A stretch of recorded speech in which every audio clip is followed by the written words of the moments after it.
सगी बहन की तरह मानते थे। ये महीने में शायद रक्षाबंधन भी है, तो मेरे ख्याल हमेशा रक्षाबंधन पे मैं लखनऊ में रही हूँ या दिल्ली में रही हूँ, तो मुझसे उन्होंने राखी बंधवाई है।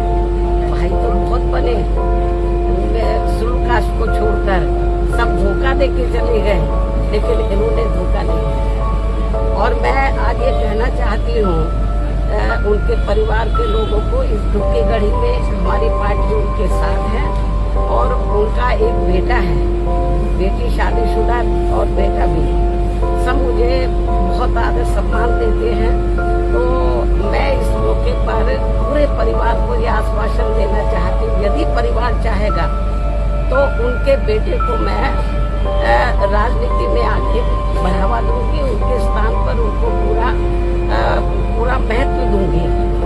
हालांकि ये मौका ऐसा कहने का नहीं है, लेकिन फिर भी मैं उनको जो है, उनके परिवार को, ये दुख की घड़ी में राजनीति में वो काफी सक्रिय रहे हैं, समाज में लोगों की बहुत सेवा करते रहे हैं। तो मैं, परिवार चाहेगा तो उनके बेटे को मैं राजनीति में आगे करूंगी।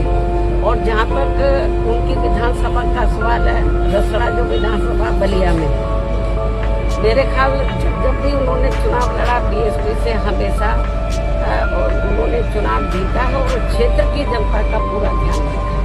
पूरे क्षेत्र में वो हर सुख की घड़ी में वहाँ की जनता के साथ है और हमेशा उन्होंने हर मामले में वहाँ की जनता का पूरा ध्यान रखा है। और मुझे लगता है उनकी विधानसभा के क्षेत्र के लोग भी चाहेंगे कि अब वो नहीं रहे हैं, उनके बेटे को बढ़ावा दिया जाए। मैं पूरा, जैसा परिवार चाहेगा उसके हिसाब से मैं उनको पूरा बढ़ावा दूंगी और उनका पूरा साथ दूंगी। मुझे मालूम है कि महिलाएं अंदर बहुत दुखी हैं, उनकी बेटी, उनका बेटा, उनके विशेष मतलब रिश्ते नाते सब दुखी हैं। और जब कल मुझे ये सूचना मिली तो मैं भी काफी दुखी थी।